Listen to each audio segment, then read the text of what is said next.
I'm joined today with Dr. Nigel Plummer, an expert in the field of probiotic research and innovation. Dr. Plummer, what goes into making a good probiotic? What are the mechanisms behind a clinically effective good probiotic? How do we make it? Well, it's a complicated manufacturing process overall. And how we start, let me just go through the whole process briefly, even though it is complicated. So what we start off with is a little vial that contains 5 mils of our probiotic strain.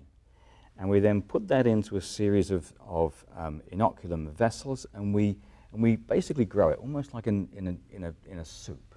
So we take the 5 mils and we put that into a 5-litre flask, and we turn that 5 mil culture into 5 litres, and then we put the 5 litres into 100 litres, and then we put the 100 litres into 1,000 litres, and then 1,000 litres goes into 10,000 litres. So in the end of this fermentation process, we have maybe 10,000 litres of this broth, and that contains the microorganism, the probiotic organism.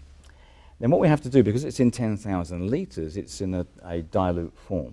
So then we have to basically concentrate it. And we can do that by 2 different means. We can either do it by a filtering method, or we can centrifuge it. Either way, what we end up with from that 10,000 litres is about 200 litres of a concentrate. And this concentrate looks like double cream. So it looks like double cream, and that's and then what we then have to do at that point, now we've concentrated it, because you see probiotics in a freeze-dried or in a capsule form. And in that form, what it contains is a freeze-dried powder. So we've got to take that concentrate that looks like double cream, and we've got to turn it into a freeze-dried powder. Right. But freeze-drying, this is a critical point. Freeze-drying is actually, although it's a very gentle drying process, it's still harsh on a living organism. And there are 2 areas where you can cause damage. One is the freezing process, and one is the drying process. So freezing, when you freeze, obviously you produce crystals of ice. And sometimes if you freeze it in the wrong way, then you can produce these large crystals of ice, and they can pierce the cell membrane, for instance, and that can kill the bacteria during the freezing process.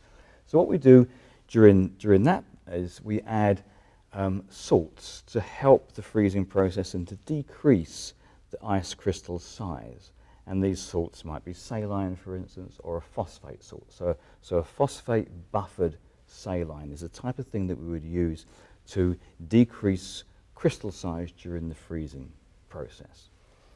So once we've got that done, then we've got the drying process too. And here, when we dry, we freeze dry. So we freeze dry at minus 30 degrees C. So it sounds crazy, but we actually dry at minus 30 degrees C. And think about it like this, that you have the frozen microorganism, and we're almost vacuuming out the water molecules.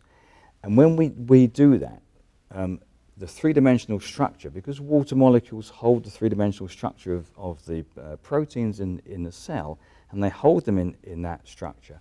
When we take water out, those 3-dimensional protein structures collapse, and they lose functionality. So again, the bacteria dies.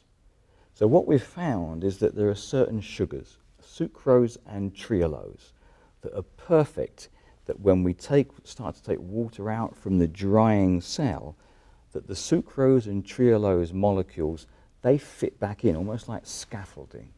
So as we're taking water out, the sucrose and the trehalase molecules fit in, and they take the place of the sugar, and they're almost like scaffolding, holding the 3-dimensional structure of the protein in its original form. And then we can then dry it. We've taken all of the water out, and we've replaced it, as I say, with this sugar scaffolding, if you like. So sugar works very, very well, trehalose, sucrose particularly.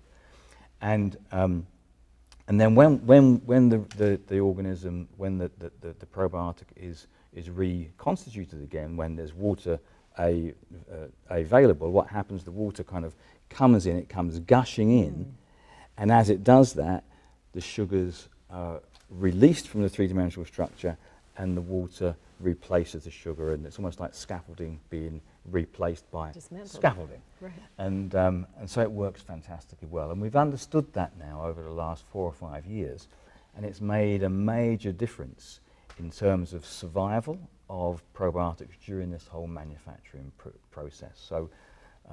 So saline and phosphate buffered saline, particularly important in terms of decrease in the ice crystal size, protecting the cells, and then trehalose and sucrose as sugars that end up as being scaffolding in the three-dimensional structure of the proteins, again protecting the cells from dying during the drying process.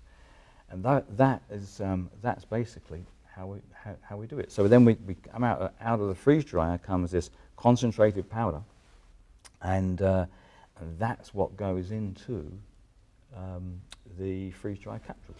Thank you, Dr. Plummer. That was an excellent technical review of what actually makes a good, clinically effective probiotic.